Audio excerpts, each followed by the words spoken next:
Good morning mga guys. Good morning. Hindi po to, ang ganda ng weather pero malamig pa din. Day off na naman namin ng kasama ko. Nagsabay pa kami na bumaba ng maaga kami. Maaga din siya kasi dito yung mga amo namin. Yung amo ko pala, mamayang gabi daw, late silang uuwi. Hindi sila uuwi sa kanilang lugar. Mag-prepare daw ako bukas ng lunch saka breakfast. So, okay. Ang dami kong gagawin bukas guys. Mamlansa pa, maglinis. Mag, mag, Maglaba din ako ng marami kong damit. Kala ko mag-isa lang ako bukas.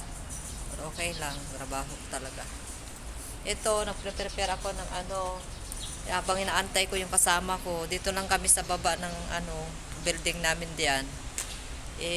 Lumabas na yung amo ko, bumaba, nagsabay kami magkasunod. Inayaan ko muna sila mauna sa elevator. Pero sabay na kami nakabihis.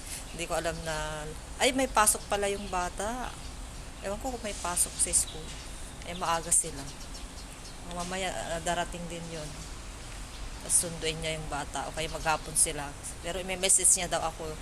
Hindi niya daw sigurado ka anong oras daw sila uuwi. Basta dadarating sila. Yan. Nagpe-prepare ako niya nung yung mga baon.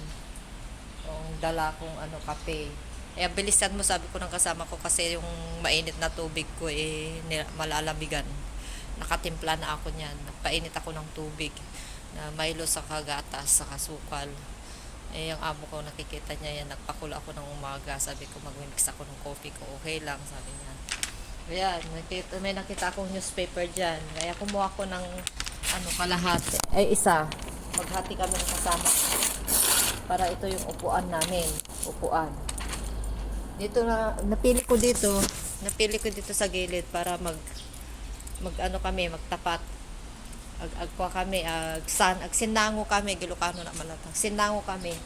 Ito yung panganam ni At dati kanon may ngabi ko. Ay nadyadala ngabi ko, ni inaramid ko. At ito di ba, biko, kape natin. Ayan, may ibaon ako diyan, lemon, saka daing. Ano ba yun, talong, preto, konti lang yung talong na preto kasi dumating yung amo ko babae, kala ko hindi. Kala ko yung hindi siya dadating, yung lalaki naman ang umalis. Salitan sila sa bata. Ayan yung kape ko, Milo, sa gatas sa asukal. Yung bag ko.